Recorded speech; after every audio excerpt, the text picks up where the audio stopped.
नमस्कार मेरे प्यारे YouTube के सब्सक्राइबर साथियों, राज की बात में आपका स्वागत है, जहां डर और रहस्य की परतें धीरे धीरे खुलती हैं। दोस्तों, गांव के सन्नाटे में एक दर्दनाक चीख गूंजती है, एक औरत की जिसकी अस्मिता कुचली गई, जिसके आंसू सूख चुके थे, लेकिन जिसकी आत्मा अब भी इंसाफ की पुकार कर रही थी। रिमा, एक मासूम बहू, एक ममतामयी मां जिसे अपनों ने ही आग के हवाले कर दिया। उसकी चीखों ने दीवारों को हिला दिया, पर इंसानियत को नहीं जगा सकी। लेकिन कहानी यहीं खत्म नहीं होती। मौत के बाद भी उसकी आत्मा चैन से सोने को तैयार नहीं थी। वो लौटी, उस दर्द को इंसाफ में बदलने, उन गुनहगारों को उनके पाप का अंजाम देने। क्या विक्रांत और उसके परिवार का झूठ हमेशा छुपा रहेगा, या फिर एक औरत की आत्मा अपने जलते हुए आंसुओं से पूरे गांव को सच्चाई दिखा देगी? यह कहानी सिर्फ बदले की नहीं, बल्कि इंसाफ की है। एक ऐसा इंसाफ जो मौत के बाद भी रुका नहीं। कहानी को शुरू से अंत तक सुनिएगा। डर और खौफ का एहसास होने वाला है। दोस्तों, अगर आपका दिल कमजोर है या आपको ज्यादा डर लगता है, तो कहानी को बिल्कुल अकेले न सुने। तो चलिए अब यह कहानी मेरी जुबानी सुनते हैं। एक बस्ती है, वहां एक संपन्न ब्राह्मण परिवार रहता है। एक ही चार दीवारी में 3 सगे भाई रहते हैं। पुरखों के जमाने से जमीन जायदाद को लेकर लड़ाई झगड़े भी हुए।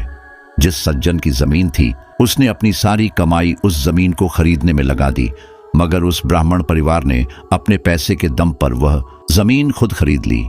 इस वजह से वह सज्जन, जो कि एक पंडित था, अपना सब कुछ लुटा बैठा। उसकी 2 जवान बेटे और वह खुद सड़क पर आ गए, बेघर हो गए। कहते हैं, दुखी मन से कोई कुछ बोले तो वह वाणी लग जाती है। उस पंडित ने ब्राह्मण सज्जन से कहा, मुझे सड़क पर लाकर तू भी खुश नहीं रहेगा, सर्वनाश होगा तेरा, भोगे तू। कुछ समय बाद ब्राह्मण परिवार अपने सहपरिवार के साथ बड़ा आलीशान मकान बनाकर रहने लगे। तीनों भाई साथ थे, लेकिन पंडित की वाणी खाली कैसे जाती? ब्राह्मण परिवार वैसे तो खुश थे, मगर एक बेटे के जन्म के लिए तरसते रहे। बहुत मन्नत मांगी, तब जाकर बेटे का जन्म हुआ।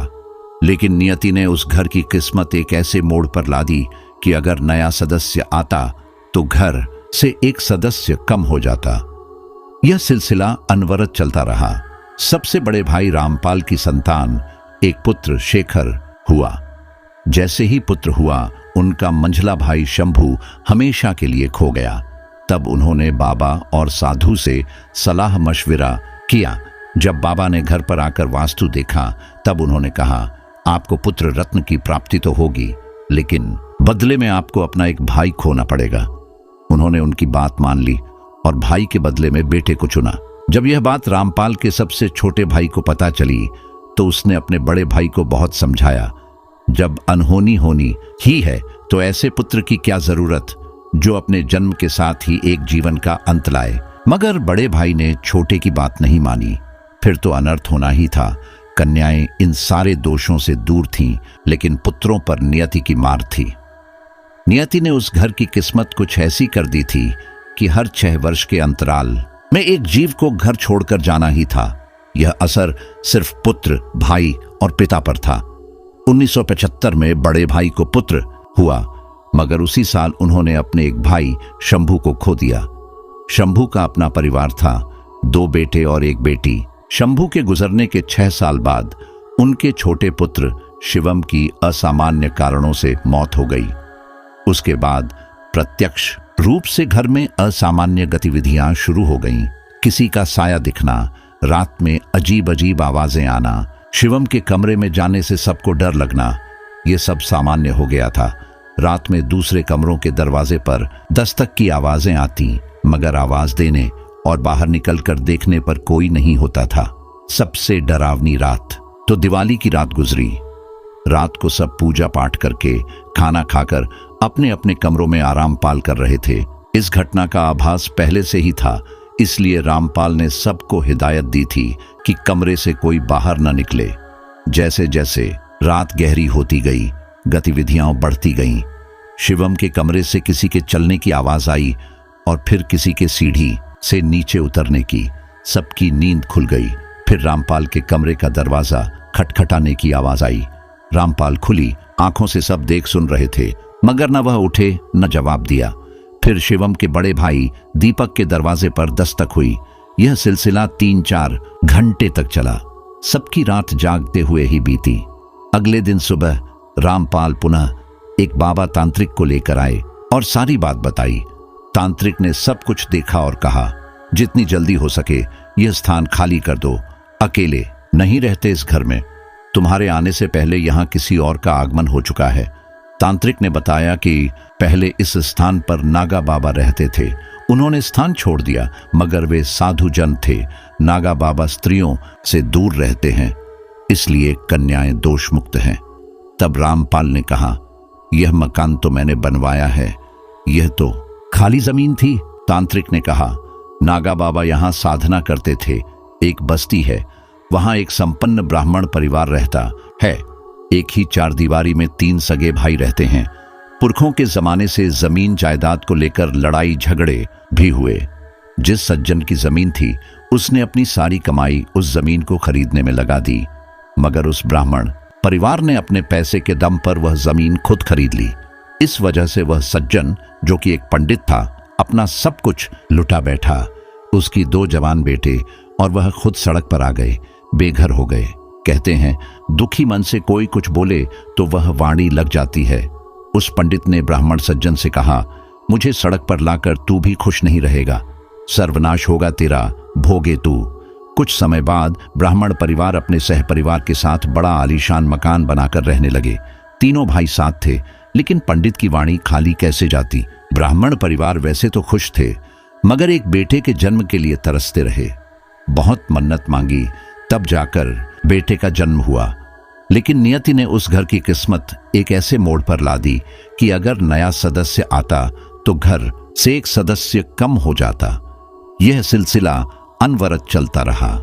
सबसे बड़े भाई रामपाल की संतान एक पुत्र शेखर हुआ। जैसे ही पुत्र हुआ, उनका मंझला भाई शंभू हमेशा के लिए खो गया। तब उन्होंने बाबा और साधु से सलाह मशविरा किया।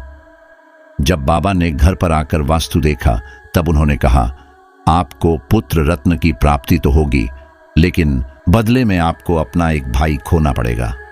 उन्होंने उनकी बात मान ली और भाई के बदले में बेटे को चुना। जब यह बात रामपाल के सबसे छोटे भाई को पता चली, तो उसने अपने बड़े भाई को बहुत समझाया, जब अनहोनी होनी ही है तो ऐसे पुत्र की क्या जरूरत, जो अपने जन्म के साथ ही एक जीवन का अंत लाए। मगर बड़े भाई ने छोटे की बात नहीं मानी। फिर तो अनर्थ होना ही था। कन्याएं इन सारे दोषों से दूर थीं, लेकिन पुत्रों पर नियति की मार थी।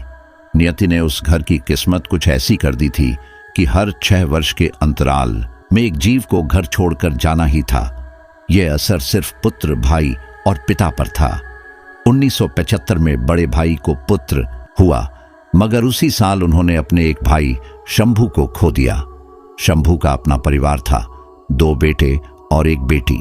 शंभू के गुजरने के 6 साल बाद उनके छोटे पुत्र शिवम की असामान्य कारणों से मौत हो गई। उसके बाद प्रत्यक्ष रूप से घर में असामान्य गतिविधियां शुरू हो गईं। मकान तुमने बनवाया, लेकिन स्थान उनका है। वे तो छोड़कर जाएंगे नहीं, तुम्हें ही छोड़ना पड़ेगा। अचानक तांत्रिक ने यह बोला, जैसी करनी वैसा भोगे पुत्र। यह सुनकर रामपाल के होश उड़ गए। वह तांत्रिक से बोला, बाबा यह क्या बोल रहे हैं? तांत्रिक ने कहा, किसी ब्राह्मण का श्राप लिए हो, सर्वनाश होगा तेरा।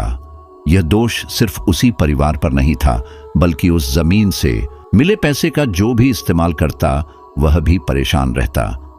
रामपाल के पिताजी शेखर के दादा 2 थे। रामपाल के पिताजी प्रभात छोटे थे और सबसे बड़े थे सुदर्शन। सुदर्शन जी के 3 पुत्र थे, हेमेंद्र, देवेंद्र और सुरेंद्र। किन्हीं निजी कारणों से रामपाल के सबसे बड़े भाई हेमेंद्र को रुपयों की जरूरत थी। उन्होंने अपने भाई रामपाल से कुछ रुपए उधार मांगे, जो उन्हें अपने बेटे के व्यवसाय के लिए चाहिए थे। लेकिन वह तो शापित पैसे थे, कैसे भला होता उन पैसों से। पैसे मिलने के कुछ दिन बाद ही हेमेंद्र के बेटे सुनील ने पंखे में फंदा लगाकर आत्महत्या कर ली। समय का अंतर 6 वर्ष ही था। शिवम और सुनील की मौत में। कोई समझ ही नहीं पाता कि यह ऐसा क्यों हो रहा है।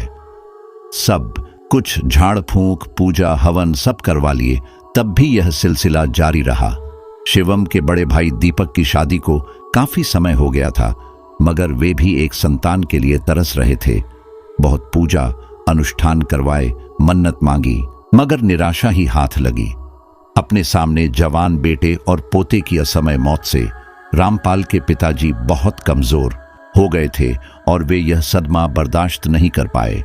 हृदयाघात से उनका देहांत हो गया, क्योंकि यही तो नियति थी, एक जाएगा तब दूसरा आएगा। दीपक के यहाँ एक बेटी का जन्म हुआ। रामपाल के पिता बुजुर्ग थे, बीमार हो गए थे, इसलिए असमय चले गए।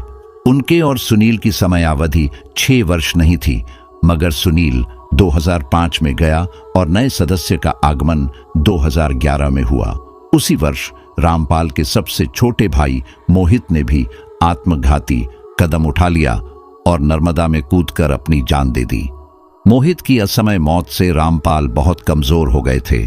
उन्होंने घर में भागवत कथा करवाई, हवन करवाया, झाड़ फूंक करवाई, जो हो सकता था सब करवाया, इस सोच से कि अब आगे कोई अनर्थ न हो। बेटियों और घर की औरतों पर कोई हानि नहीं थी, सिर्फ घर के वंश पर थी। यह सिलसिला 1991 से अनवरत जारी था। ऐसा क्यों हो रहा था, यह समझ नहीं आता था। परिवार के सदस्य चाहकर भी घर से निकल नहीं पा रहे थे। जब भी निकलना चाहते, कुछ अनहोनी हो जाती। 2011 में मोहित की मौत के बाद घर के हालात बहुत बिगड़ गए थे। अप्राकृतिक गतिविधियां बहुत बढ़ गई थीं। नकारात्मक ऊर्जा का संचार ज्यादा हो रहा था। अब तो घर के सदस्यों को दिन में भी अकेले कमरे में जाने से डर लगता था। रात को चलने की आवाजें, दरवाजे पर खटखटाने की आवाजें आम हो गई थीं। एक दिन के समय शेखर की मम्मी कुछ काम से स्टोर रूम गईं। जैसे ही उन्होंने गेट खोला, देहरी पर पैर रखते ही स्विच बटन की आवाज आई और खुद ब खुद कमरे की लाइट चालू हो गई। वह चिल्लाते हुए बाहर आईं। सब इतने डरे हुए थे कि दिन के उजाले में भी अकेले कमरों में नहीं जाते थे। मोहित का एक बेटा था, संजय। उसे यह सब चीजें ज्यादा महसूस होती थीं। एक रात वह अपने कमरे में सो रहा था। नींद में उसे लगा जैसे कोई उसके बाजू में बैठ रहा है, तो वह जगह देने के लिए खिसक जाता है। उसे लगा शायद मम्मी होगी। थोड़ी देर बाद उसकी नींद खुली तो देखा बाजू में तो कोई नहीं है। फिर उसने जोर से चिल्लाकर मम्मी को बुलाया। मम्मी भागकर उसके पास आई और पूछा, इतने जोर से क्यों चिल्लाया? संजय बोला, मम्मी आप मेरे कमरे में आई थी अभी। मम्मी बोली, नहीं तो। संजय कुछ बोलने ही वाला था कि इतने में अचानक से कमरे की लाइट अपने आप चालू हो गई। संजय और उसकी मम्मी दोनों डर से एक दूसरे से लिपट गए और भागकर कमरे से बाहर आ गए। किसी का साया दिखना, किसी के होने का एहसास, दरवाजे से किसी के झांकते हुए देखना अब रोज का सिलसिला हो गया था। असर तो सिर्फ घर वालों पर था, मगर एहसास तो सबको होता था कि घर में कुछ है। 2 दिन के लिए घर में कोई मेहमान आया हुआ था। वह रात्रि में सोने के लिए अलग कमरे में गए। कमरा ऐसा था कि एक के पीछे एक कमरे थे। सोते समय उन्होंने पहले आगे वाले कमरे का गेट लगाया, फिर पीछे वाले कमरे का। आगे वाला कमरा रामपाल था और वे पीछे वाले कमरे में सो रहे थे। आधी रात को अचानक से दरवाजे की सांकल और खिड़की अपने आप खुल गई, जिससे उनकी नींद खुल गई। उन्होंने सोचा शायद हवा से खुली होगी, क्योंकि बाहर हवा चल रही थी। फिर उन्होंने उठकर खिड़की बंद करने की कोशिश की। तभी उन्हें ध्यान आया कि सामने वाले कमरे की खिड़की और दरवाजे तो लगे हैं। अगर हवा की वजह से खुलते तो पहले सामने वाले कमरे का खुलना था। दरवाजा सीधे अंदर वाले कमरे का कैसे खुल सकता है? यह सोचकर वे बहुत बुरी तरह घबरा गए। डर के मारे चिल्ला भी नहीं पाए और सारी रात जागते हुए बिता दी। अगली सुबह उन्होंने इसकी चर्चा की। पहले वे इन सब बातों को बेफिजूल समझते थे। कहते थे, मैं नहीं मानता, यह सब भूत और साया कुछ नहीं होता। मगर उस रात के बाद उन्हें एहसास हो गया कि कुछ तो है इस घर में। लेकिन रामपाल को सब लोग समझा समझा कर थक चुके थे, मगर वह घर छोड़ने को तैयार नहीं थे। झाड़ फूंक, पूजा अनुष्ठान सब हो रहे थे, मगर उस शक्ति के आगे सब बेअसर था। श्राप, असमय मौत और अदृश्य शक्ति का घर में वास होने के कारण घर के सदस्य मानसिक रूप से परेशान और डरे हुए थे। कहते हैं, जिस घर की छत पर दिन और रात में उल्लू आवाज करे और चील और चमगादड़ मंडराते रहे, वहां कुछ अशुभ होने वाला होता है। धीरे धीरे 2011 से 2017 आ गया। सभी को याद था कि 6 साल की अवधि खत्म हो चुकी है। एक सदस्य और जाने वाला है। सुनील के चाचा जी दशरथ 2017 के जुलाई में चल बसे। सब दुखी और डरे हुए थे कि यह सिलसिला कब खत्म होगा, अगला कौन होगा, कौन है वह। कितने ही सवाल थे, मगर जवाब किसी के पास नहीं था। जुलाई 2017 में सुनील के चाचा दशरथ की मौत के बाद भी अप्राकृतिक गतिविधियां जारी रहीं। रात में सबके सोने के बाद ऊपर छत पर किसी के चलने की आवाज, चिल्लाने की आवाज और रोने की आवाज आना नियमित था। सबकी रातें ऐसे ही डर में बीत जाती थीं। किसी भी झाड़ फूंक, पूजा अनुष्ठान का कोई असर नहीं हो रहा था। कुछ समय के लिए सब ठीक लगता तो सबको लगता कि अब सब सही हो गया, मगर थोड़े समय बाद वही सब फिर से शुरू हो जाता। घर की बेटियों को भी एहसास होता था, मगर उन्हें कोई नुकसान नहीं होता था। कहते हैं ना कि कन्याएं देवी का रूप होती हैं। एक दिन शिवम के बड़े भाई दीपक आगे वाले कमरे में अकेले लेटे हुए थे, मतलब नींद में नहीं थे, जगे हुए थे। अचानक से उन्हें लगा कि कोई उनके ऊपर दबाव बना रहा है। उनकी सांसें तेज हो गईं और वे उठने की कोशिश करने लगे, लेकिन उठ नहीं पा रहे थे। उन्हें याद आया, उन्होंने भगवान को स्मरण किया और तभी उन्हें लगा जैसे कोई उठकर वहां से चला गया हो। वे बहुत डर गए थे। अंदर वाले कमरे में उनकी मम्मी और बहन सो रही थीं, तो वे उठकर मम्मी के पास जाकर बैठ गए। मम्मी नींद में थीं, इसलिए उन्हें पता नहीं चला। अचानक से फिर दीपक को ऐसा लगा कि कोई चढ़ गया उनके ऊपर और वे जोर से चिल्लाते हुए उनके पैरों के ऊपर लेट गए, जैसे किसी ने जोर से धक्का दिया हो। मम्मी और बहन दोनों घबरा कर उठ गईं। फिर मम्मी ने उन्हें अपने पास सुला लिया। घर के सदस्यों ने गौर किया कि जब कभी बेटी या बहन साथ में बैठी हो तो उन्हें किसी भी डर का एहसास नहीं होता था।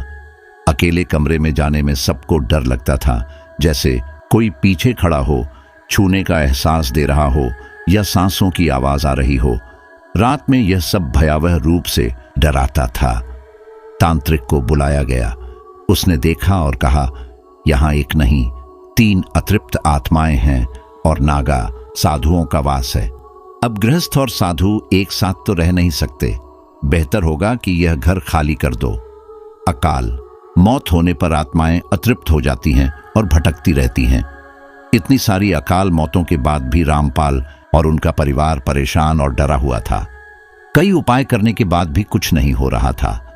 रामपाल ने कई बार सोचा कि घर छोड़ देते हैं, मगर वह जाने दे तब ना। जब भी रामपाल ऐसा कुछ सोचते, कुछ ना कुछ जरूर हो जाता। एक बार रामपाल ने दूसरे घर को फाइनल करने की डील पूरी कर ली थी और पैसे देने के 3-4 दिन पहले ही उनके बेटे का बहुत बड़ा एक्सीडेंट हो गया, जिस वजह से घर की डील कैंसिल हो गई और वह अपने बेटे के इलाज में व्यस्त हो गए। उन्होंने कई बार घर से निकलने की कोशिश की, मगर हर बार कुछ ना कुछ अपशगुन हो जाता। ऐसे ही एक बार दीपक ने घर बदलने की सोची, तब उनके बिजनेस वाहन का एक्सीडेंट हो गया और उनकी गाड़ी को काफी नुकसान हुआ। चाहते हुए भी वे घर नहीं छोड़ पा रहे थे। एक समय दीपक की वाइफ दिव्या प्रेग्नेंट थी और दिन में अपने कमरे में आराम पाल कर रही थी। नींद में सपने में उन्होंने देखा कि कोई बहुत बलशाली सा आदमी उनके पेट में जोर से मार रहा है। फिर सपने में उन्हें अपने पति दीपक दिखते हैं तो वह सोचती हैं कि इन्होंने क्यों मारा। घबराकर उनकी नींद खुल जाती है। जैसे ही नींद खुलती है, उन्हें लगा जैसे कोई उनके बाजू में बैठा था और अभी उठकर गया। वह जोर से चिल्लाती हैं तो दीपक और उनकी सासू माँ वहां आ जाती हैं। माँ पूछती हैं, क्या हुआ बेटा? तब दिव्या ने अपने पति से पूछा, आप क्या कर रहे थे? आप अभी रूम में आए थे और मुझे मार क्यों रहे थे? दीपक बोले, पागल हो गई हो क्या? मैं क्यों मारूंगा तुम्हें? और मैं तो अभी दूसरे रूम से आ रहा। दिव्या बोली, तो फिर रूम में कौन आया था? मैंने उठने के बाद महसूस भी किया था। मां बोली, परेशान मत हो, सपना देखा होगा तुमने। दिव्या बोली, मम्मी सपने में मैंने उन्हें देखा था, पूरा सपना बताते हुए मां घबरा गई और बोली, तू रुक, मैं नजर उतार देती हूं, कुछ नहीं हुआ। दिव्या और दीपक को समझाकर मां खुद परेशान थी। उन्होंने दोनों बेटे बहू की नजर उतारी। उसी दिन रात में अचानक से दिव्या को पेट में दर्द शुरू हो गया, असहनीय दर्द। रात में उसे हॉस्पिटल लेकर गए। डॉक्टर बोले, कॉम्प्लिकेशन है, इंटरनल ब्लीडिंग हो रही है, अबॉर्शन करना पड़ेगा, और नहीं भी करवाओगे तो नेचुरली ही हो जाएगा, इसे कैरी करना रिस्की होगा, मां को खतरा हो सकता है। फिर डॉक्टर की सलाह पर दीपक ने अबॉर्शन करवा लिया। अबॉर्शन के वक्त 4 महीने का गर्भ था, जिससे पता चला कि वह बेटा था। मां तो तभी आशंकित हो गई थी जब दिव्या ने सपने का जिक्र किया था। अब गर्भ में बेटे की बात सुनकर उन्हें पूरा यकीन हो गया था कि सच में कोई बुरी चीज उस वक्त दिव्या के पास आई थी, जिसकी वजह से यह हुआ है। क्या यह ऐसा ही चलता रहेगा? कौन है वह? न थमने वाला मौत का खेल आखिर कब खत्म होगा? और भी कई सवाल सबके जहन में थे, लेकिन जवाब और बचने का कोई उपाय भी नजर नहीं आ रहा था। दीपक की पत्नी के 4 माह के गर्भ के अबॉर्शन के बाद भी कई बार दिव्या प्रेग्नेंट हुई, मगर किन्हीं अनजाने कारणों की वजह से गर्भ ठहर नहीं पा रहा था। देखने वालों को लगेगा कि सब प्राकृतिक तरीके से गर्भ नष्ट हो रहे थे, मगर दिव्या जब भी प्रेग्नेंट होती, उसे सपने में दिखता कि कोई काला सा बलिष्ठ आदमी बैठकर अंडे फोड़ रहा है, और कुछ समय बाद उसका अबॉर्शन हो जाता। डॉक्टर नॉर्मल प्रॉब्लम बताते थे, झाड़ फूंक करवाते तो पंडित बताते कि काली शक्तियां ही हैं जो वंश बढ़ने नहीं दे रही हैं। जितने भी अबॉर्शन हुए सारे लड़के ही थे। 2012 में दिव्या के यहां बच्चे का जन्म हुआ, मगर वह लड़की थी, जिससे सब खुश तो थे, मगर दुख इस बात का भी था कि क्या कभी लड़के का जन्म नहीं होगा।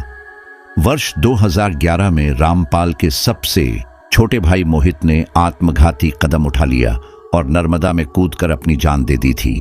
मोहित की असमय मौत से रामपाल बहुत कमजोर हो गए थे।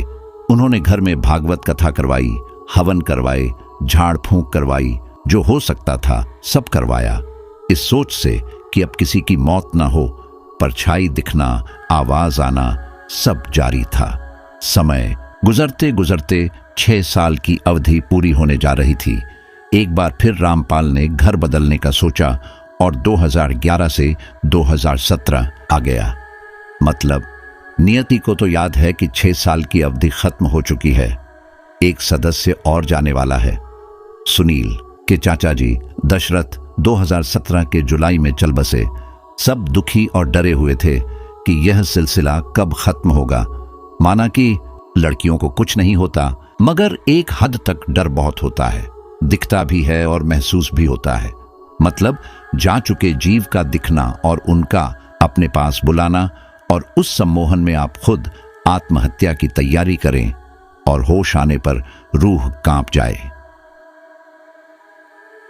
एक बार सुनील की परछाई अर्थ को दिखी और अपने पास बुला रही थी। अचानक अर्थू को पता नहीं क्या सूझा। वह अंदर कमरे में आई और मोटी रस्सी उठाकर वापस छत की तरफ चली गई। रथ को जाते हुए उसकी बड़ी बहन रत्ना ने देख लिया। वह उसके पीछे पीछे गई। रत्ना ने छत में जाकर देखा कि रथ लोहे के एंगल में रस्सी डाल रही थी। रत्ना ने पूछा, क्या कर रही है रथ? अचानक से रथ चौंक गई, फिर बहुत जोर से रत्ना को चिल्लाई। रत्ना ने गुस्से में कहा, ढंग से बात कर, चिल्ला क्यों रही है? तब रथ ने फिर जोर से चिल्लाया। अब रत्ना ने गुस्से में एक चाटा मार दिया। तब रथ के होश आया और वह जोर जोर से चिल्लाकर रोने लगी। रत्ना के पूछने पर बताया कि मैं आत्महत्या करके सुनील भैया के पास जा रही थी, वह बुला रहे थे मुझे। और फिर वह मां और बहन से लिपट कर रोने लगी। सुनील की मौत के बाद एक दिन परी को पता नहीं क्या सूझा और उसने ब्लेड उठाई और बाथरूम में चली गई। बाहर वाले कमरे में उसके पापा मोहित बैठे हुए थे। परी बहुत देर से अंदर थी। अंदर से कोई आवाज भी नहीं आ रही थी, ना पानी ना किसी चीज की। थोड़ी ज्यादा देर होने पर परी के पापा ने परी को आवाज दी। पहले तो परी ने कोई जवाब नहीं दिया, फिर बहुत देर तक जोर से आवाज देने के बाद, परी दरवाजा खोलो, क्या कर रही हो? परी बाहर आकर बोली, कुछ नहीं पापा। पापा बोले, क्या कर रही थी इतनी देर से? आवाज भी नहीं आ रही थी। अचानक वह बाथरूम में अंदर चले गए और सिंक पर ब्लेड देखकर जोर से चिल्लाए, क्या कर रही थी बेटा तू? इतना सुनते ही परी जोर से रोने लगी और बोली, मुझे ऊपर अच्छा नहीं लग रहा। सुनील भैया और शिवम भैया की याद आ रही है, वह भी याद करते हैं मुझे। मोहित यह सुनकर बहुत दुखी हुए और परी को गले से लगा लिया। चारों तरफ एक अजीब सा सन्नाटा फैला हुआ था। पूरा गांव इस एकाएक घटित अनहोनी से दहल गया था।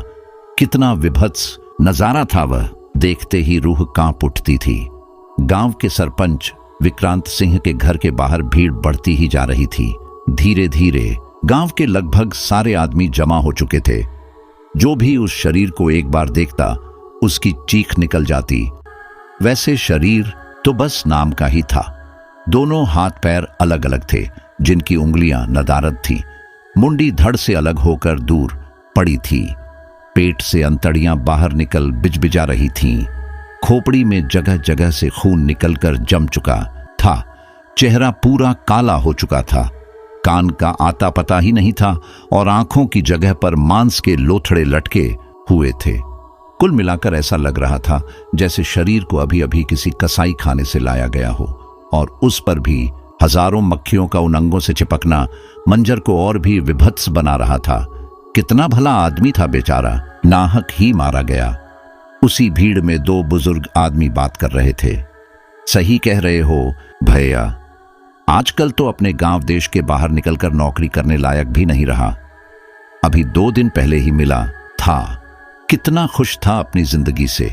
कह रहा था, चाचा हमारा ट्रांसफर यहीं पर हो गया है, परसों तक ट्रांसफर लेटर भी मिल जाएगा। इस बार सहारनपुर जाना हमारा आखिरी बार होगा, 2 दिन में वापस आ जाएंगे। कुछ शराब वाइन की बात कर रहा था। बेचारे विक्रांत भैया एक ही ठो लड़का था, वह भी इतनी दर्दनाक मौत मारा गया। लेकिन एक बात हमारे पल्ले नहीं पड़ रही राजपति, आखिर उसकी किसी से ऐसी क्या दुश्मनी हो सकती है कि उसे ऐसी मौत मरना पड़ा, वह भी बाहर में। अरे ये कौनो दुश्मनी शमनी ना है भैया, यह तो वही राकेश की औरत का काम है। एक तीसरे आदमी ने उन बुजुर्ग की बात काट अपनी बात रखी। कितनी बार कहे कि कुछ होता झोंक करवा लो, लेकिन नहीं। कहते रहे कि रमेश इन सब चीजन को नहीं देखो। चली गई बेटे की जान, मानता। यह क्या कह रहे हो रामपाल बाबू, आजकल के जमाने में कौन इन सब बातों पर विश्वास करता है। हम सही कह रहे हैं भैया, अगर सरपंच जी ने हमारी बात मानकर समय रहते इसका निदान करवा दिया होता तो आज उन्हें इतनी बड़ी कीमत न चुकानी पड़ती। अब कल का ही किस्सा ले लो, जब रमेश के मौत की खबर आई थी तो राकेश की मेहरारू जश्न मना रही थी। क्या बताएं, क्या बात कर रहे हो रामपाल बाबू, एक मरी हुई औरत कैसे खुशी मना सकती है। अरे ये अपने आंख ही देखा हाल बता रहे हैं भैया, यकीन ना हो तो मुन्नन से पूछ लो। भीड़ में से मुन्नन को बुलाते हुए, ए मुन्नन, तनिक बताओ तो भैया को वह कल रात वाली घटना। हाँ चाचा, रामपाल बाबू चाचा सही कह रहे हैं। कल रात जैसे ही रमेश भैया के मरने की खबर आई, वैसे ही हमारे घर के छत पर तांडव शुरू हो गया। इधर रोवाई पिटाई जोरों पर मची थी और उधर पूरा घर खटखट फटफट की विचित्र आवाज से गूंज रहा था। ऐसा लग रहा था जैसे कोई पत्थर फेंक रहा हो। ध्यान लगाने पर पता चला कि वह आवाज छत पर से आ रही थी, लेकिन छत पर अकेले जाकर देखने की हिम्मत नहीं हो रही थी। पता करना भी जरूरी था कि आखिर छत पर यह पत्थर कौन फेंक रहा है। कोई युक्ति न सूझने पर हम 6-7 लोगों को राजी किए, जिनमें रामपाल बाबू चाचा भी थे, और पहुंच गए छत पर। वहां जाकर देखे तो कोई नहीं था। चारों तरफ झांक कर चेक भी कर लिया, लेकिन कोई नहीं दिखा। हम सब नीचे आ गए। जैसे ही हम सब नीचे आए, फिर से वही आवाज। हम लोग फिर दौड़कर छत पर गए, लेकिन सब जस का तस। उसके बाद हम लोग नीचे आने के लिए अभी मुश्किल से 3-4 सीढ़ी ही उतरे होंगे कि कानों में जोर जोर से घुंघरू की आवाज आने लगी। ऐसा लग रहा था जैसे कोई नाच रहा हो। फिर तो हम लोग ऐसा भागे कि दोबारा जाकर देखने की हिम्मत ही ना पड़ी। यह सब सुनकर बब्बा कह रहे थे कि वह अपने कुनबे में एक और आदमी के शामिल हो जाने की खुशी मना रही थी। आज सवेरे 5 बजे जब रमेश भैया की मिट्टी आई, तब जाकर वह तांडव बंद हुआ। उस घटना को गुजरे 1 साल का समय हो चला था। बाहर के लोगों के लिए यह एक कहानी बनकर रह गई थी और घर के लोग धीरे धीरे भूलने की कोशिश में लगे थे। बन्नो, तेरी अखियां सुरमेदानी गीत पर ढोलक की थाप गीत का आनंद 2 गुना कर रही थी। मेहंदी लगे हाथों में गुड़िया लजाई सी ढेर सारी औरतों से घिरी बैठी थी। आज सरपंच जी की बेटी की मेहंदी की रस्म निभाई जा रही थी, जिसमें आस पड़ोस की सारी औरतें शामिल हुई थीं। सरपंच विक्रांत का परिवार 3 भाइयों का एक संयुक्त परिवार था। विक्रांत अपने भाइयों में सबसे बड़े और गांव के इज्जतदार लोगों में एक थे। उनका रुतबा और हैसियत गांव के कुछ चुनिंदा लोगों में एक थी। यही वजह थी कि उन्हें गांव का सरपंच बनाया गया था। गुड़िया उनकी बेटी थी, जिसकी शादी 1 साल पहले ही होने वाली थी, लेकिन 28 साल के अपने इकलौते जवान बेटे की इतनी बर्बरता से मौत हो जाने की वजह से उन्हें यह शादी 1 साल के लिए टालनी पड़ी थी। गांव में जिस घर में ऐसी घटना घट जाती है, उस घर से कोई रिश्ता नहीं जोड़ना चाहता। वह तो सरपंच विक्रांत के इज्जत और रुतबे का कमाल था, जिसने इस शादी को टूटने नहीं दिया। रात के 8 बज रहे थे। मेहंदी का रस्म पूरा हो चुका था। सारी औरतें अपने अपने घर जा चुकी थीं। नवंबर महीने की शुरुआत, ना कड़ाके की ठंड ना उमस भरी गर्मी, मौसम एकदम सामान्य था। घर की बहुएं खाना बना रही थीं। बड़ी बुजुर्ग औरतें शादी की ओर तैयारियों में लगी थीं। घर की लड़कियां नाच गाने में मस्त थीं। आदमी बराम पालदे में बैठे 2 दिन बाद बारात के स्वागत से संबंधित बातों पर विचार विमर्श कर रहे थे और लड़के बराम पालदे से लगे दालान में एकजुट हो कहानी किस्से का आनंद उठा रहे थे। और तभी अचानक से जो मौसम अभी सामान्य था, वह असामान्य होने लगा। मंद गति से बहती हवा धीरे धीरे तेज होने लगी थी। आकाश जो अभी साफ था, उसे बादलों ने घेरना शुरू कर दिया था। हल्की हल्की बूंदाबांदी भी शुरू हो चुकी थी। बच्चे बड़े सब मौसम का आनंद उठा रहे थे। गुड़िया की चाची ने गुड़िया से मजाक करते हुए कहा, गुड़िया, कितनी बार कहे कि कड़ाही में खाना मत खाओ, लेकिन तुम मानो तब ना। बुला ली ना आंधी पानी अपने शादी में। और फिर अचानक से बिजली की एक जोरदार कड़कड़ाहट हुई। धीरे धीरे तेज होती हवा ने अब तूफान का रूप ले लिया था। हल्की बूंदाबांदी मूसलधार बारिश में बदल गई थी। आकाशीय बिजली की कड़क और तेज गर्जना रह रहकर लोगों के कानों को झंझना दे रही थी। इस अचानक मौसम परिवर्तन ने लोगों को हैरत में डाल दिया था। अभी अभी तो मौसम एकदम साफ था, ये अचानक इसे क्या हो गया? बाहर बराम पालदे में बैठे आदमी आपस में बात कर रहे थे। पूरा घर, जो अभी थोड़ी देर पहले बिजली की रोशनी में नहाया था, अचानक से अंधेरे की गिरफ्त में आ चुका था। लाइट जा चुकी थी। घर के लोग टॉर्च, लालटेन आदि जलाकर घर प्रकाशित करने का प्रबंध कर रहे थे। गुड़िया जो लालटेन लेकर ऊपर की तरफ जा रही थी, उसके कानों में उसकी भाभी की आवाज आई, गुड़िया लालटेन लेकर तनिक इधर तो आओ। सीढ़ी खत्म होते ही दाईं तरफ एक औसार नुमा कमरा था। 1 साल पहले तक वहीं खाना बनता था, लेकिन जब से राकेश की औरत की मौत हुई थी, तब से लोग वहां जाना छोड़ चुके थे। वह जगह राकेश की पत्नी की पसंदीदा जगह थी और उसकी मौत के बाद वहां जाने से सभी डरने लगे थे। कुछ महीने पहले तक दिन का खाना वहीं बनता था, लेकिन फिर धीरे धीरे वहां दिन का खाना भी बनाना बंद कर दिया गया। गुड़िया ने चारों तरफ नजर दौड़ाई, लेकिन उसे कोई नहीं दिखा। मन का वहम समझ वह आगे बढ़ ही रही थी कि उसके कानों में फिर वही आवाज गूंजी, गुड़िया लालटेन लेकर तनिक यहां तो आओ। देखो यहां कितना अंधेरा है, हमें कुछ नहीं दिख रहा। वह ठिठक गई, अरे यह तो भाभी की आवाज है, लेकिन वो औसार में क्या कर रही हैं? वह लालटेन लेकर आवाज लगाते हुए औसार नुमा कमरे के अंदर गई। भाभी, भाभी कहां हैं आप? लालटेन की लौ कम होने की वजह से उसे साफ साफ कुछ दिख नहीं रहा था। उसने लालटेन की बत्ती बढ़ाई। अब वह साफ साफ देख सकती थी। एक औरत मिट्टी के जलते हुए चूल्हे के पास उलटे मुंह करके एक पटरी नुमा पीढ़े पर बैठी थी। अरे भाभी, आप यहां क्या कर रही हैं? कोई जवाब नहीं मिला। वह फिर बोली, भाभी आप कुछ बोल क्यों नहीं रही हैं? कहते हुए उसने उसका कंधा पकड़कर जोर से हिलाया। उसके झकझोरने पर वह औरत उसकी तरफ मुंह करती है, गुस्से से फुफकारती हुई, पूरी तरह जल चुके चेहरे के साथ। बिना आंखों वाली एक चुड़ैल उसे देखते ही गुड़िया की चीख निकल गई। उसी पल लालटेन उसके हाथ से छूट गई। उसकी चीख सुन जब तक लोग वहां पहुंचे तब तक लालटेन का कांच टूट चुका था और आग की एक तेज लपट उठकर गुड़िया को अपने आगोश में ले चुकी थी। उसे लपटों से घिरा देख वह चुड़ैल जोर जोर से ठहाके लगाने लगी। तब तक वहां घर वालों की भीड़ जमा हो चुकी थी। वह चुड़ैल अभी भी वहीं खड़ी जोर जोर से ठहाके लगा रही थी। उसके ठहाकों से सरपंच का पूरा घर थर्रा उठा। इतने भयानक दृश्य को देखकर वहां खड़े लोगों की चीख निकल गई और फिर देखते ही देखते वह गायब हो गई।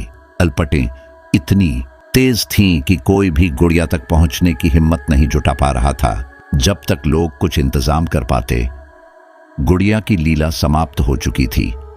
लाइट आ चुकी थी, पानी, तूफान सब बंद हो चुका था। मौसम पहले की तरह शांत और सामान्य हो चुका था। कुछ देर पहले जिस घर में शादी के मंगल गीत गाए जा रहे थे, उस घर में अब मातम पसर चुका था। सरपंच विक्रांत के घर के बाहर एक बार फिर से लोगों का जमावड़ा लगा हुआ था। जिसने भी एक रात पहले घटित यह भयावह घटना सुनी, उसके लिए अपने कानों पर विश्वास करना मुश्किल हो रहा था। घर के अंदर से आती रोने धोने की आवाज से लोगों का कलेजा फटा जा रहा था। यह तीसरा कांड है सरपंच जी के घर में। हमें नहीं लगता कि वह किसी को छोड़ेगी, भीड़ में से किसी ने कहा।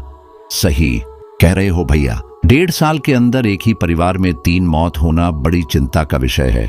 सरपंच जी का तो पूरा परिवार ही बर्बाद हो गया।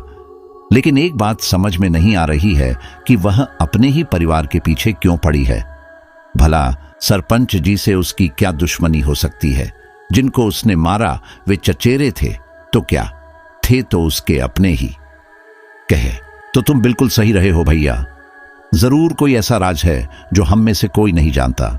हमें तो यह डर है कि अगर सरपंच जी ने जल्द ही इसका कोई ठोस उपाय नहीं किया तो एक दिन वह इनके पूरे खानदान का विनाश न कर दे। अब तो वह और भी शक्तिशाली हो चुकी होगी। अपने साथ 2 और को जो मिला लिया है, मिट्टी जा चुकी थी। सब अपनी अपनी सहानुभूति और अपनी अपनी राय प्रकट कर अपने घर की ओर निकल लिए थे। इस घटना से विक्रांत सिंह जी का पूरा परिवार डर गया था। सबके मन में दहशत घर कर गई थी। वे यही सोच सोच कर हलकान हुए जा रहे थे। न जाने अब अगला नंबर किसका होगा। आप कुछ करते काहे नहीं? आखिर कब तक ये सब तमाशा चलता रहेगा? 2 बच्चे निकल गई हमारे। न जाने अगला निशाना किसे बनाने की सोच रही होगी। तुम्हें याद है रमेश की मां? जब रमेश मरा था तो हम एक तांत्रिक बुलाए थे और फिर कैसे उस तांत्रिक को अपनी जान से हाथ धोना पड़ा था। यह इतना आसान नहीं है जितना तुम समझ रही हो। इसके लिए हमें किसी ऐसे की तलाश करनी होगी जो इससे भी ज्यादा शक्तिशाली हो और इसे अपने काबू में कर सके। तुम बस थोड़ा धीरज धरो। कैसे धीरज धरे हम? रमेश के बापू, जिसकी गोद उजड़ गई हो, जिसके 2 ठो फूल जैसे बच्चे 1 साल के अंदर इतनी दर्दनाक मौत मारे जा चुके हों, उसे आप धीरज रखने को कह रहे हैं। इन सब के जिम्मेदार आप हैं। आप ही ने हमारे 2 बच्चों की जान ली है। हम आपको कभी माफ नहीं करेंगे, कभी नहीं। गुड़िया की मौत को 2 दिन बीत चुके थे। रात के 1 बजे का समय था। विक्रांत का सारा परिवार गहरी नींद के आगोश में जा चुका था, लेकिन विक्रांत की आंखों से नींद कोसों दूर थी। आखिर ऐसा क्या किया जाए कि राकेश की औरत के कोप से इस घर को निजात दिलाया जा सके? वह आंखें मूंदे तेजी से अपना दिमाग दौड़ा रहे थे कि तभी उनके कानों में मीठी लोरी की आवाज आई। निंदिया, आजा रे आजा, हमारे मुन्ने को सुला जा। यह तो वही लोरी थी जो राकेश की औरत अपने बच्चे को सुलाते समय गाया करती थी। मतलब वह यहीं आसपास है और इसी के साथ उनकी आंख खुल जाती है। वह अपने चारों ओर देखते हैं लेकिन उन्हें कोई नहीं दिखता। थोड़ी देर बाद फिर वही आवाज, निंदिया आजा रे आजा, हमरे मुन्ने को सुला जा। और इस बार यह आवाज पहले की अपेक्षा कुछ तेज थी। उन्हें आभास होता है कि यह आवाज तो दालान से आ रही है। वह सहमे सहमे से दालान की तरफ देखते हैं। मध्यम रोशनी में उन्हें कुछ साफ साफ नहीं दिख रहा था। वह बगल में रखा अपना चश्मा पहनते हैं और फिर से उसी दालान की तरफ देखते हैं। अब उन्हें साफ साफ दिख रहा था। दालान के कोने में घूंघट की ओट में एक औरत अपने छोटे से बच्चे को लोरी गाकर सुला रही थी। यह देखते ही उनका कलेजा हलक में अटक जाता। वे देख रहे थे कुछ देर पहले जो अपने बच्चे को गोद में लिए लोरी गा रही थी, अब वह अपने बच्चे को जमीन पर लिटा चुकी थी और धीरे धीरे उनकी तरफ बढ़ रही थी। वह उसे अपनी ओर आता देख अपनी आंखों को कसकर भींच लेते हैं और अगले ही पल वह अपने गले में किसी के हाथ का स्पर्श महसूस करने लगते हैं। धीरे धीरे वह स्पर्श पकड़ में तब्दील हो जाता है। वह चीखना चाह रहे थे, लेकिन उनकी आवाज उनके गले से बाहर नहीं निकल रही थी। उसकी पकड़ तेज हो चुकी थी। वे उस पकड़ से अपने को आजाद करने की भरसक कोशिश कर रहे थे, लेकिन उनके गले पर उसके हाथों की पकड़ और तेज होती जा रही थी। और तभी चारपाई की चरर चरर का शोर सुन वहीं बगल में लेटे उनके भाई रामपाल बली की आंख खुल जाती है। अरे भैया की चारपाई इतनी आंख क्यों कर रही है? सोचते हुए वह विक्रांत की तरफ अपना मुंह घुमाते हैं और फिर जो दृश्य उनकी आंखों के सामने था उसे देख उनकी घिघी बंध जाती है। वे देख रहे थे एक औरत जिसका चेहरा घूंघट से ढका हुआ था, लेकिन उसके शरीर का जितना हिस्सा दिख रहा था उन हिस्सों में बड़े बड़े फफोले पड़े हुए थे जो जगह जगह से फट चुके थे और उन फटे हुए फफोलों में से खून और पानी का मिश्रित द्रव टपक रहा था, जिसकी दुर्गंध से सांस लेना तक मुश्किल हो रहा था। वह विक्रांत सिंह के ऊपर झुकी हुई थी और उनका गला पूरी ताकत के साथ दबाती जा रही थी। विक्रांत छटपटाहट के साथ खुद को बचाने की जद्दोजहद में लगे थे। इतना देख रामपाल बली चिल्लाने लगते हैं, छोड़ दो भैया को, अरे कोई बचाओ भैया को, यह क्या कर रही हो बहू? यह लाइन रामपाल बली ने थोड़े प्यार से बोली थी। बहू शब्द सुन वह विक्रांत सिंह के गले की पकड़ ढीली कर देती है और अपना चेहरा ऊपर की तरफ उठाती है। अचानक हवा का एक तेज झोंका आता है और उसका घूंघट हट जाता है। जैसे ही रामपाल बली ने देखा, वह बिना आंखों वाली चुड़ैल उन्हें लाचार भाव से लिप्त चेहरे से देख रही थी और फिर वह विक्रांत का गला छोड़कर उन्हें घूरते हुए पीछे की तरफ घूमे बिना ही दालान की ओर बढ़ जाती है। वहां से अपना बच्चा उठाती है और अदृश्य हो जाती है। तब तक उनकी आवाज सुनकर सारे घर वाले जमा हो चुके थे। उस रात विक्रांत सिंह का पूरा परिवार जागकर बिताता है। दूसरे दिन सुबह होते ही विक्रांत सिंह किसी ऐसे तांत्रिक के बारे में जानकारी जुटाना शुरू कर देते हैं जो उस चुड़ैल से उनके घर को निजात दिला सके। इस काम के लिए उन्होंने गांव के ही कुछ आदमियों को लगा रखा था। शाम तक उन्हें एक ऐसे पंडित जी के बारे में पता चला जो बहुत पहुंचे हुए थे और उन्हें इन सब कामों में महारत हासिल थी। लेकिन मुश्किल यह थी कि वह हर जगह नहीं जाते थे। जब यह बात विक्रांत सिंह को पता चली तो उन्होंने पंडित जी को लिवा लाने के लिए खुद जाने का फैसला किया। इसके लिए उन्होंने अपने दोनों भाइयों को साथ लिया और निकल पड़े। पंडित जी को लाने के लिए अभी मुश्किल से वे 200 कदम ही चले होंगे कि पीछे से एक लड़का आवाज लगाता हुआ दौड़ा चला आता है। विक्रांत और उनके भाई उस लड़के की आवाज सुन ठिठक जाते हैं। बाबा जल्दी चलिए, बाड़े में आग लग गई है। खबर सुनते ही वे लोग दौड़े दौड़े वापस आते हैं। आकर देखते हैं पूरा बाड़ा धू धू कर जल रहा था। अंदर से मवेशियों के रंभाने और चिल्लाने की आवाजें आ रही थीं। कुछ लोग मिलकर आग बुझाने की कोशिश में लगे हुए थे, लेकिन आग बुझने की बजाय और तेज होती जा रही थी। उन लोगों की समझ में नहीं आ रहा था कि क्या करें। उसकी लपटें इतनी तेज थीं कि मवेशियों को बचाना तो दूर, वे बाड़े के नजदीक भी नहीं जा पा रहे थे।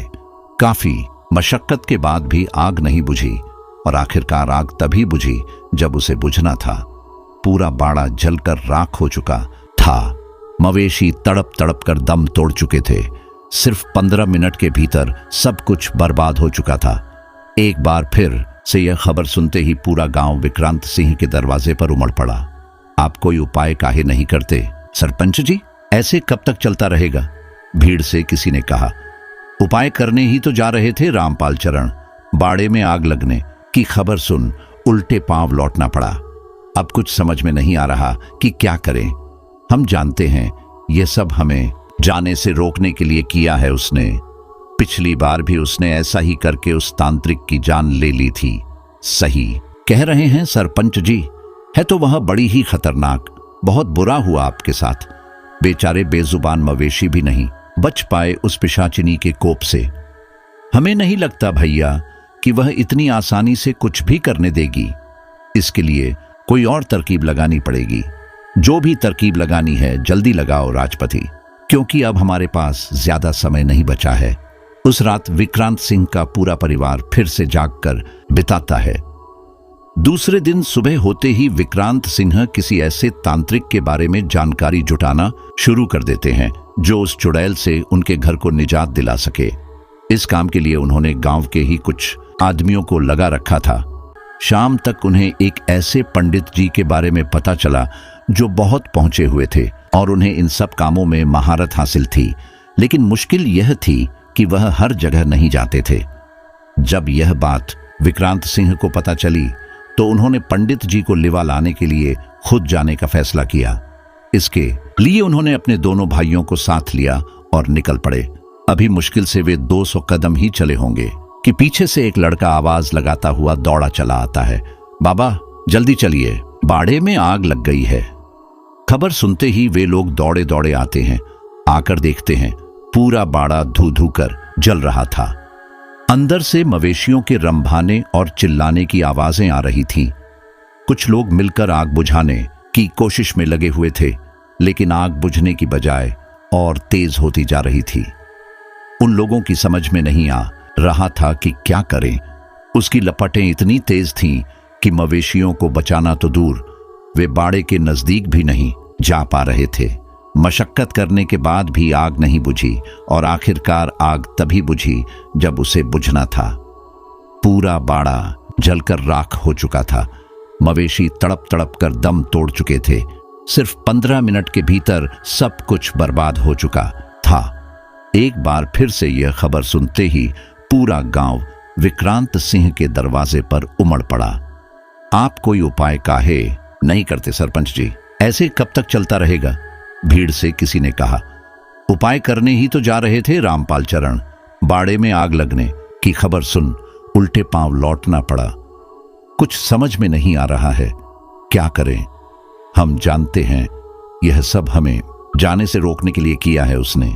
पिछली बार भी उसने ऐसा ही करके उस तांत्रिक की जान ले ली थी। सही कह रहे हैं सरपंच जी, है तो वह बड़ी ही खतरनाक। बहुत बुरा हुआ इनके साथ। बेचारे बेजुबान मवेशी भी नहीं बच पाए उस पिशाचिनी के कोप से। हमें नहीं लगता भैया कि वह इतनी आसानी से कुछ भी करने देगी। इसके लिए कोई और तरकीब लगानी पड़ेगी। जो भी तरकीब लगानी है जल्दी लगाओ राजपति, क्योंकि अब हमारे पास ज्यादा समय नहीं बचा है। क्या पता कल को पूरा गांव इस डायन के प्रकोप का भाजन बन जाए। सही कह रहे हो भैया, जल्द ही कुछ करना होगा, वह भी बड़े ही गुपचुप तरीके से, जिसकी भनक इस डायन को ना लगे। और फिर उसी रात करीब 9 बजे विक्रांत सिंह के घर एक पंडित जी का आगमन होता है। पंडित जी के आने की खबर सुन घर के बाकी लोग बाहर निकलकर उन्हें घेर कर खड़े हो जाते हैं। आपका बहुत बहुत धन्यवाद महाराज, जो आप यहाँ आने के लिए राजी हो गए। अब आप ही बचा सकते हैं हमें उसके प्रकोप से। विक्रांत सिंह ने पंडित जी के पैर छूते हुए कहा, कल्याण हो बच्चा, ईश्वर सब भला करेंगे। मैं कुछ करूं इससे पहले मैं एक बार तुम्हारे पूरे घर का निरीक्षण करना चाहता हूं। जी महाराज, जरूर करें। बस आप कुछ भी करके हमें इस मुसीबत से छुटकारा दिलवा दें। इसके बदले आप जो कहेंगे हम देने के लिए तैयार हैं। आई जिसको दे ऊपर वाला दे बच्चा। हम इंसान किसी को क्या दे सकते हैं? यह रुपया पैसा हमारे लिए माटी के समान है। पंडित जी के बगल में खड़ा उनका शिष्य जो उनकी बातों को सुन रहा था, उसने विक्रांत सिंह को पंडित जी के गुणों से अवगत कराते हुए कहा, गुरुजी आपके यहाँ किसी प्रलोभन से नहीं आए हैं, यह तो जल्दी कहीं जाते भी नहीं। वह तो आपके यहाँ की इतनी बड़ी समस्या सुन मास्टर जी के बहुत विनती करने पर यहाँ आने के लिए तैयार हुए हैं। भाग्य प्रबल था आपका जो आपको इनके दर्शन हो गए। अब आप तनिक भी चिंता ना करें, हमारे गुरुजी ने आज तक बहुतों का उद्धार किया है। अब जब इनके पांव आपके यहाँ पड़ गए हैं तो बस इतना समझ लीजिए कि आपकी मुसीबत बहुत जल्द दूर होने वाली है। चलिए अब आप एक बार इन्हें पूरे घर का निरीक्षण करवा दें। आइए महाराज, कहते हुए विक्रांत सिंह पंडित जी को लेकर घर के मुख्य द्वार तक पहुंचते हैं। लेकिन भीतर जाने के लिए जैसे ही पंडित जी घर के मुख्य चौखट पर पांव रखते हैं वैसे ही उन्हें जोर का झटका लगता है। अनुभव करते ही पंडित जी का पूरा शरीर सिहर उठता है। हर हर शंभू, हर हर शंभू। क्या हुआ महाराज, आप रुक क्यों गए? अंदर आइए, पंडित जी को दरवाजे पर ही ठिठका देख विक्रांत सिंह पूछते हैं। उसकी आत्मा हमें भीतर आने से रोक रही है बच्चा। वह कोई ऐसी वैसी आत्मा नहीं, बहुत ही ताकतवर और हठी आत्मा है।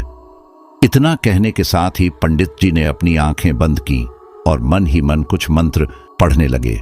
उस मंत्र का प्रभाव ऐसा था कि उन्होंने उस चौखट को बिना किसी रुकावट के आसानी से पार कर लिया।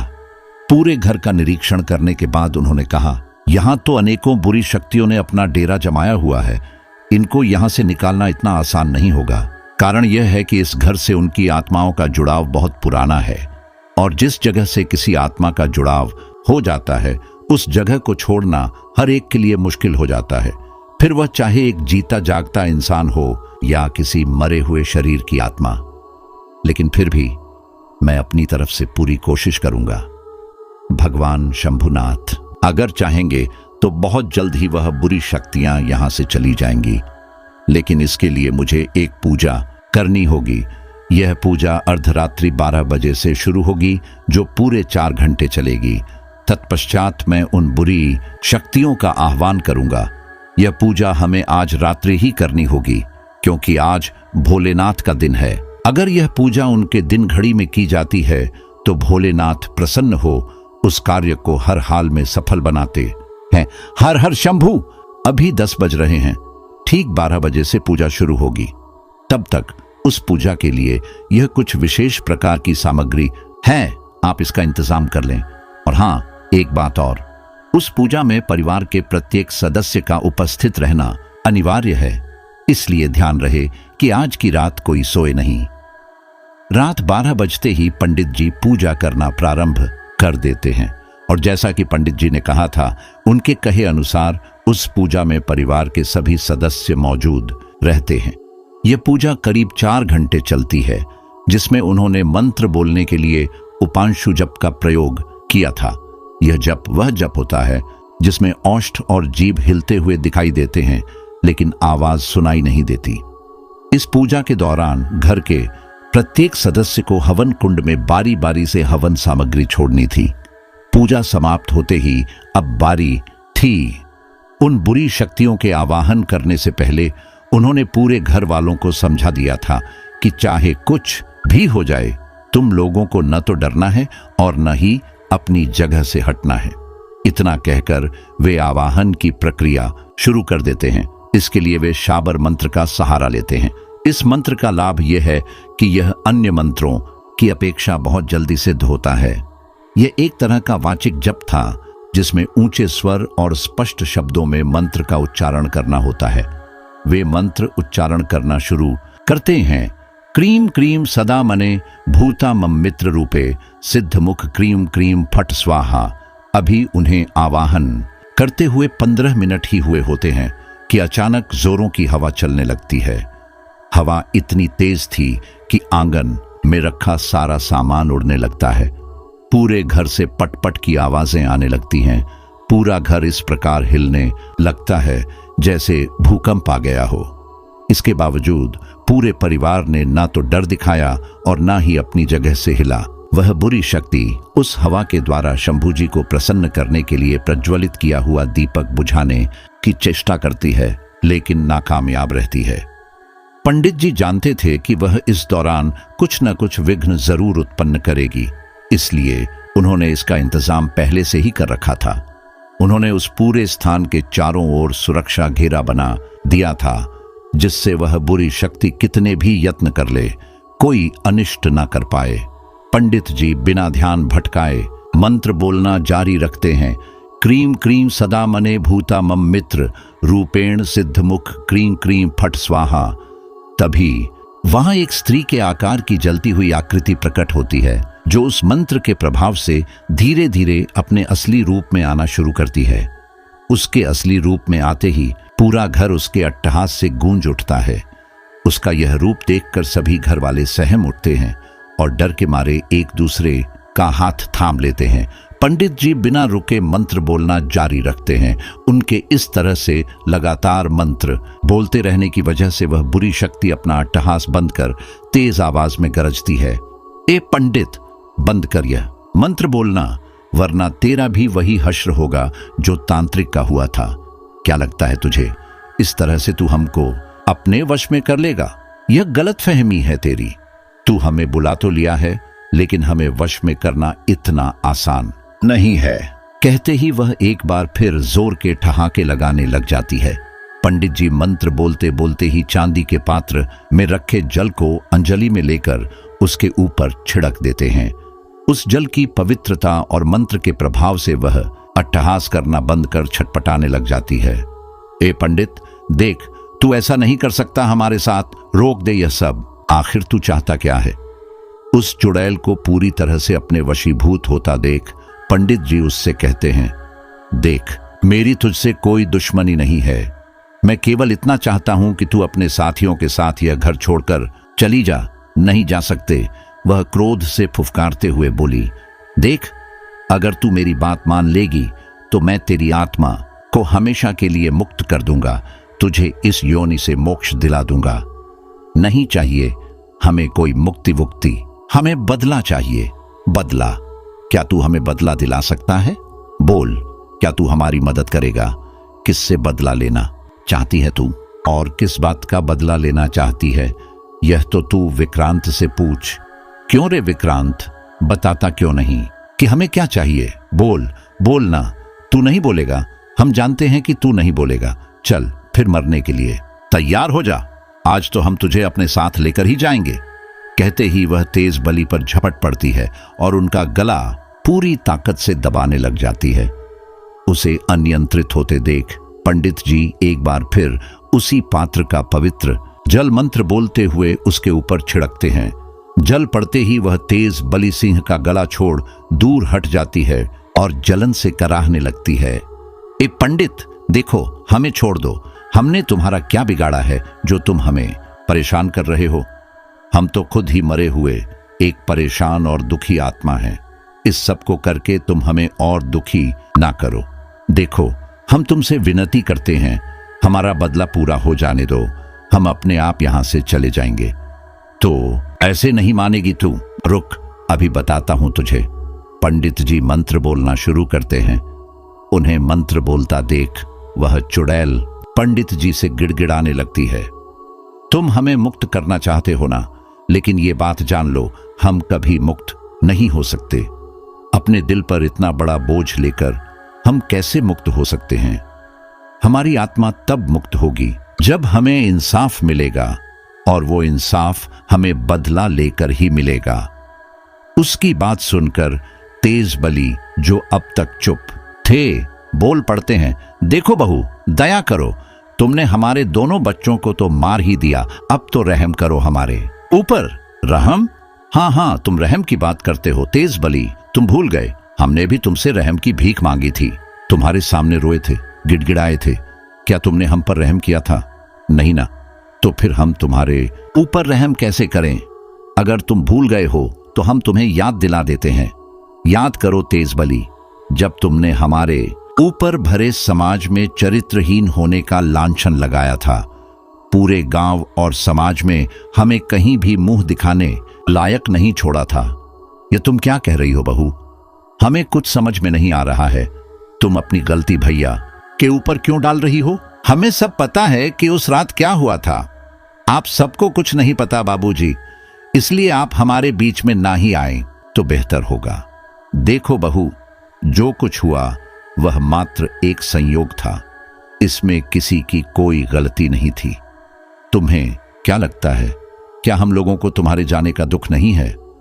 देखो राकेश को, तुम्हारे और मुन्ने के जाने के बाद वह तुम्हारे गम में पागल हो गया है।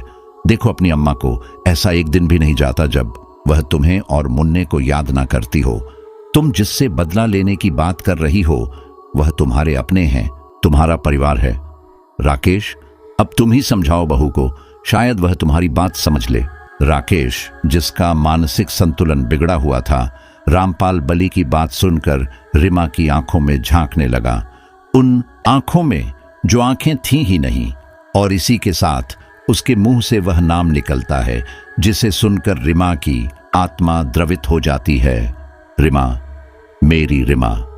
राकेश के मुंह से अपना नाम सुन रिमा, जो अब चुड़ैल बन चुकी थी, उसके प्यार के वशीभूत हो उसकी आंखों में देखने लगती है। देखते ही देखते वह जोर जोर से रोना शुरू कर देती है। हाँ बुआ, हम रिमा हैं, तुम्हारी रिमा। रिमा, तुम हमें छोड़कर चली गई, काहे चली गई? हम बताएंगे, हम सब बताएंगे बुआ, लेकिन ऐसे नहीं, पूरे गांव को इकट्ठा करो, पंचायत लगाओ, हम फिर बताएंगे कि हम तुमसे इस तरह से दूर क्यों हो गए। तेज बली सिंह रिमा की इस बात से सहमत नहीं थे, लेकिन अपने भाई रामपाल बली के आगे उनका बस नहीं चलता। उसकी बातों का मान रखते हुए और उसके मुंह से सच्चाई सुनने के लिए पूरे गांव और पंचों को यह खबर भिजवा दी जाती है कि सरपंच तेज बली के घर सबको एकत्रित होना है। सभी उत्सुक थे यह जानने को कि आखिर ऐसी कौन सी बात है जिसकी खातिर इतनी सुबह सुबह सरपंच जी ने हम लोगों को अपने घर पर बुलाया है। सबके एकत्रित हो जाने पर रिमा सबके सामने आती है। उसके इस रूप को देखकर उनमें से कुछ के तो डर के मारे हाथ पैर थरथराने लग जाते हैं, लेकिन इतनी भीड़ देखकर उनका वहां रुकने का साहस बना रहता है। रिमा बोलना शुरू करती है, देखिए, आपको हमसे डरने की जरूरत नहीं है। हम यहां कोई नुकसान पहुंचाने के लिए नहीं बुलवाए हैं, हम तो बस अपनी बात रखने के लिए आप लोगों को यहां बुलवाए हैं। वह बात जो अपने जीते जी हम आप लोगों को नहीं बता पाए। बात बहुत पुरानी है। उस समय बुआ तुम परदेश में थे। वही समय था जब बुआ जी की लड़की की शादी थी। सारा परिवार 3 दिन के लिए उस शादी में गया था, सिवाय बड़े बाऊजी, बड़े भैया और गुड़िया दीदी को छोड़कर। हम नहीं गए थे क्योंकि उस समय मुन्ना छोटा था और हमारी तबीयत भी कुछ ठीक नहीं थी। उस दिन सब शादी में गए थे और वही रात की बात है। सब खाना पीना खाकर सोने चले गए थे। हम भी अपने कमरे में बेधड़क सो रहे थे। रात के 1 बज रहा होगा कि तभी बाहर दरवाजे पर खटखट की आवाज सुन हमारी नींद खुल गई। हमें लगा दीदी होंगी। यही सोच हमने दरवाजा खोला। देखा तो सामने बड्डका भैया खद्दे थे जो शायद अपने होश में नहीं थे। हम उनसे कुछ पूछते या कुछ समझने की कोशिश करते, इसके पहले ही भैया हमको धकेलते हुए अंदर आ गए और अंदर से कुंडी बंद कर दिए। फिर तो वह टूट पड़े हमरे ऊपर भूखे भेदिए की तरह।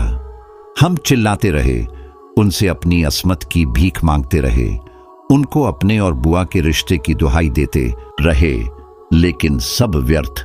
उनको नहीं समझना था और वह नहीं समझे। दुख की बात यह थी कि गुद्धिया दीदी, जिनका कमरा हमारे कमरे से सटा हुआ था, हमारी मदद करने नहीं आई, और जब आई तब तक बहुत देर हो चुकी थी। हम लुटे पिटे रोते हुए गए थे बाऊजी के पास, लेकिन उन्होंने हमारी एक ना सुनी। हम कहते रहे कि हम सच कह रहे हैं बाऊ जी, हमारी बात का विश्वास कीजिए, लेकिन अपने बेटे को बचाने की खातिर उन्होंने उल्टा हमें ही चरित्रहीन और कुलटा करार दे दिया। हम भी चुप नहीं रहे। हमने भी कह दिया कि यह बात हम सबको बताएंगे। इस पर उन्होंने आश्वासन देकर सुबह पंचायत बुलाकर इंसाफ देने की बात कह हमें अपने कमरे में भेज दिया। हम कमरे में गए तो मुन्ना जग चुका था और भूख से रो रहा था। हम उसको गोदी में लेकर चुप कराने में लगे थे कि तभी तीनों हमारे कमरे में घुस आए। गुद्धिया दीदी के हाथ में मिट्टी के तेल का गैलन था। जब तक हम कुछ समझते तब तक आनन फानन में बाबूजी ने हमारा हाथ पकड़ा, बड्ढक्का भैया ने हमारा पैर और गुद्दिया दीदी ने हमारे ऊपर गैलन का पूरा तेल उड़ेल दिया। फिर तीनों निकल गए हमारे कमरे से, लेकिन जाते जाते दरवाजे से हम पर जलती हुई माचिस की तीली फेंक गई और बाहर से दरवाजे की कुंडी लगा दी। हम रोते रहे, चिल्लाते रहे, कोई तो बचा लो हमें। अरे हमें ना सही, हमारे मुन्ना को तो बचा लो। हम किसी से कुछ नहीं कहेंगे, दया करके दरवाजा खोल दो। लेकिन इन्हें हम पर तनिक भी दया नहीं आई। मिट्टी के तेल की वजह से आग तेजी से हमारे पूरे शरीर में फैलती चली गई। हम दर्द से छटपटाते रहे, कसकर दरवाजा पीटते रहे, लेकिन यह सब पत्थर दिल लोगों पर कोई असर नहीं हुआ। मुन्ना जो रो रहा था वह भी रोता हुआ हमसे आकर लिपट गया। हम चाहकर भी अपने मुन्ना को बचा ना सके और फिर देखते ही देखते कुछ ही देर में हम और हमारा मुन्ना उस आग की लपटों में जलकर स्वाहा हो गए। इस सब कांड को करने और लोगों से अपने लाडी डेचके के घिनौने कृत्य को छुपाने के चक्कर में विक्रांत यह भी भूल गए कि उस दिन अंदर हमारा मुन्ना भी था, जो 3 बंद कमरों में हमारे साथ ही टढप कर दम तोड़ दिया। यह सब कहते कहते उसकी आंखों से आंसुओं की धारा फूट पड़ जाती है। उसकी बातें सुन वहां उपस्थित ऐसा कोई भी व्यक्ति नहीं था जो रो न पड़ रहा हो। इतने पर भी इनका जी नहीं भरा तो इन लोगों ने पूरे गांव, पूरे परिवार और पूरे समाज के सामने हमें चोर साबित कर दिया। अपने घिनौने सच को छुपाने के लिए इन लोगों ने सबको बताया कि हम इनके कमरे से बड की अम्मा के गहने चोरी करते हुए रंगे हाथ पकड़े गए थे। इस शर्मिंदगी के कारण हमने खुद ही मुन्ना को लेकर अपने ऊपर मिट्टी का तेल छिड़क कर अपनी जान ले ली। बोलो विक्रांत, क्या हम झूठ कह रहे हैं? बोलो, तुम्हारी बोलती बंद क्यों हो गई? बताओ इन लोगों को कि हम चोर हैं। बताओ विक्रांत कि हमने खुद ही अपने ऊपर मिट्टी का तेल छिड़क कर अपने मुन्ने समेत खुद को जला लिया था। बोलो विक्रांत, बोलो, तुम क्या समझे थे कि हमारे मरने के साथ ही तुम्हारा वह राज्य भी हमारे साथ ही स्वाहा हो जाएगा? लेकिन तुम भूल गए विक्रांत, ऊपर वाले की लाठी में आवाज भले ही ना हो, लेकिन जब उसकी मार पड़ डचती है तो आदमी कहीं का नहीं रहता। उसकी बातें सुन पूरा गांव दंग था। किसी को समझ नहीं आ रहा था कि वह क्या कहे। विक्रांत का गर्दन शर्म से नीचे झुका हुआ था। यह देखकर गांव वालों और पंचों को पूरा यकीन हो गया कि राकेश की औरत की कही हुई एक एक बात सच थी। अब आप ही लोग बताइए, क्या हम गलत किए हैं? अगर हम गलत किए हैं तो अभी पंडित जी हमें भस्म कर दें, हम कुछ नहीं बोलेंगे। लेकिन अगर हम गलत नहीं किए हैं तो हमें आप लोगों से इंसाफ चाहिए। क्या आप हमारी मदद करेंगे? बोलिए, क्या आप इस पाखंडी को, जिसे आपने सरपंच बना बैठाया है और जो आपके सामने सच्चा बनने का ढोंग करता है, उसे सजा देने में हमारी मदद करेंगे? बोलिए बाबूजी, क्या आप हमारी मदद करेंगे? देंगे हमारा साथ? रामपाल बली, जो अब तक इन सब बातों से अनजान थे, वह रिमा के ऐसा कहते ही फफक फफक कर रोने लगते हैं। हम तुमसे किस मुंह से माफी मांगे बहू? हम तो तुमसे अपनी नजर भी नहीं मिला पा रहे हैं। बताओ, इतना कुछ हो गया हमारे पीठ पीछे और हमें इसकी भनक तक नहीं लगी। हम सब तुम्हारे गुनहगार हैं बहू, तुम हम सबको सजा दो। बहू, तुम हम सबको सजा दो। नहीं बाबूजी, इस सब में आप लोगों की कोई गलती नहीं थी। आप लोग तो कुछ और जानते ही नहीं थे। हमें तो केवल विक्रांत से बदला चाहिए बाबूजी, आप लोगों से नहीं। एक स्वर में यह बात सुनकर विक्रांत के होश उड़ जाते हैं। पूरा गांव एकजुट होकर कहता है, रिमा, तुम इस पापी से अपनी दर्दनाक मौत का बदला लो, हम सब तुम्हारे साथ हैं। इतना सुनते ही विक्रांत के हाथ पैर फूल जाते हैं। वह तुरंत रिमा के पैरों पर गिर पड़ता है और अपने की माफी मांगते हुए कहता है, देखो रिमा, तुम्हारे साथ जो कुछ भी हुआ, हम मानते हैं कि वह सब नहीं होना चाहिए था, लेकिन हम मजबूर थे। अपने लड़के के मोह में हम पागल हो चुके थे, इतने कि तुम्हारा दर्द नहीं समझ पाए।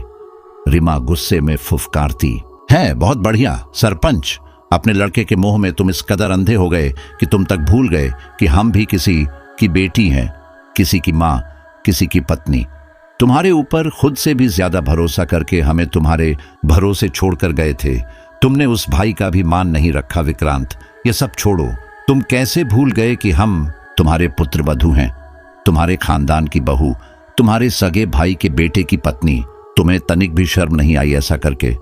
तुम ये कैसे भूल गए कि तुम भी एक बेटी के बाप हो? क्या इसी के लिए हमारे बाबूजी ने हमारा विवाह तुम्हारे घर में किया था? बोलो विक्रांत, बोलो।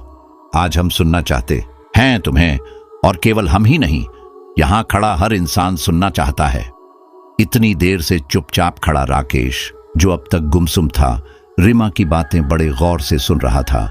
रिमा के मुंह से शादी शब्द सुनते ही वह बेतहाशा चिल्लाने लगा, किसी को मत छोड़ना रिमा, तुम सबसे गिन गिन कर बदला लेना। हम तुम्हारे साथ हैं, हम करेंगे तुम्हारी मदद। इन्हें जिंदा रहने का कोई हक नहीं है। इन्होंने हमारी रिमा को मार दिया। सब के सब मरोगे, कोई भी नहीं बचेगा। हमारी रिमा के हाथों से अब कोई भी नहीं बचेगा। कहते हुए वह ताली बजाकर जोर जोर से हंसने लगा। हाँ हाँ, अब आएगा मजा, जब अपनी रिमा के हाथों हम देखेंगे मौत का तांडव। आओ रिमा, मारो मारो इन्हें, हम कहते हैं मारो। और फिर वह होता है जो वहां खड़े हर व्यक्ति की कल्पना से परे था। एक तेज आग की लपट उठती है और विक्रांत को अपने आगोश में ले लेती है। देखते ही देखते उसका शरीर जलकर खाक हो जाता है। बचती हैं तो सिर्फ उसकी अस्थियां। इसी के साथ पूरा वातावरण गूंज उठता है रिमा के अट्टहास से। और फिर कुछ ही देर में वहां इतनी शांति पसर जाती है कि लगता है जैसे कुछ हुआ ही ना हो।